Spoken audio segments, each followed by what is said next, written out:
13ویں صدی کا جب آغاز ہوا تو دنیا میں مجموعی طور پر امت مسلمہ ایک نازک دور سے گزر رہی تھی۔ اسی اثناء میں دنیا کے نقشے پر ایک نئی سلطنت ابھرنا شروع ہوئی۔ چنگیز خان کی قیادت میں منگولیا سے تعلق رکھنے والی ایک خونخوار فوج نے جب اپنی سلطنت کی توسیع کے لیے دوسرے علاقوں پر جلغار کی تو وہ ایک طرف مشرقی یورپ سے بڑھتے ہوئے وسطی یورپ تک پہنچے تو دوسری طرف سائبیریا، برِ صغیر، چین اور خطہ فارس تک اپنی طاقت کا لوہا منوانے میں جلد کامیاب ہوئے۔ منگول فوجوں نے ظلم اور بربریت کی جو داستانیں رقم کی وہ رہتی دنیا تک اپنی مثال آپ ہیں۔ منگولوں کے مظالم کے آگے دنیا کی تمام بڑی سلطنتیں دم توڑ رہی تھیں۔ دوسری طرف سلطنت خوارزم نے خراسان، ایران، شام اور عراق میں آل سلجوق کے بیشتر مقبوضات کو فتح کر لیا تھا۔ اس وقت ان کی قوت اوج شباب پر تھی۔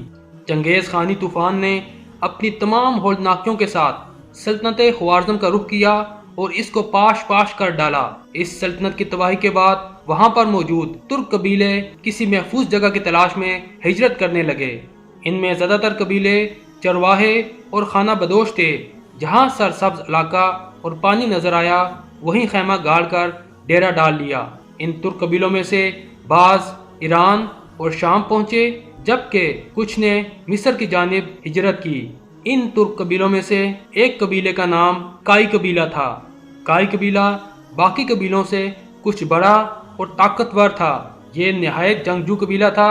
اس قبیلے کے سردار سلیمان شاہ تھے۔ کائی قبیلہ سلیمان شاہ کی سربراہی میں اپنے وطن خراسان کو چھوڑ کر مختلف ملکوں میں گھومتا ہوا شام کی طرف جا رہا تھا۔ اسی اثناء میں دریائے فرات عبور کرتے ہوئے سردار سلیمان شاہ ڈوب گئے اور جاں بحر نہ ہو سکے۔ سلیمان شاہ کے 4 بیٹے تھے: سنگر تکین، گندوغدو، ارطغرل اور دوندار۔ سلیمان شاہ کی وفات کے بعد کائی قبیلہ منتشر ہو گیا۔ سنگر تکین اور گندوغدو اپنے اہل خانہ اور بہت سے ساتھیوں کے ہمراہ اہلت چلے گئے۔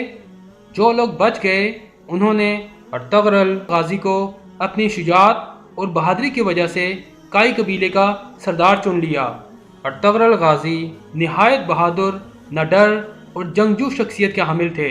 آپ اپنے قبیلے کا دفاع کرنا خوب جانتے تھے، لہٰذا آپ اپنے چھوٹے بھائی دوندار اور تقریباً 420 گھرانوں پر مشتمل لوگوں کے ہمراہ ایشیا کوچک کی طرف روانہ ہوئے اور سلجوقی سلطنت میں داخل ہو گئے۔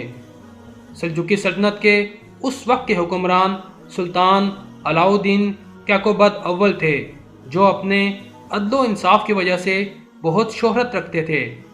ارطغرل غازی جب اپنے قبیلے کے ہمراہ سلطان علاؤ الدین کے زیر سایہ پناہ لینے کے لیے پایا تخت کونیا کی طرف جا رہے تھے تو راستے میں انقرہ کے قریب ارطغرل غازی کو 2 فوجیں مصروف جنگ نظر آئیں۔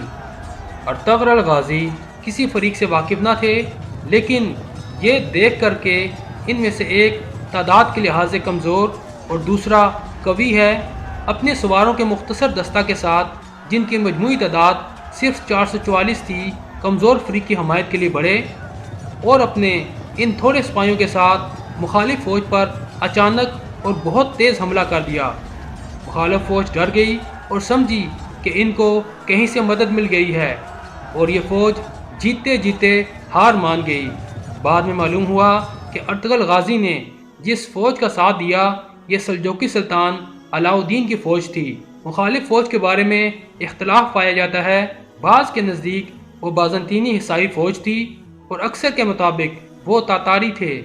سلطان علاؤ الدین ارطغرل غازی کی بہادری سے بہت خوش ہوئے اور آپ کے قبیلے کو اپنی سلطنت میں انقرہ کے قریب گراجہ داغ کا علاقہ دیا۔ یہ ایک پہاڑی علاقہ تھا۔ کائی قبیلہ یہیں آباد ہو گیا۔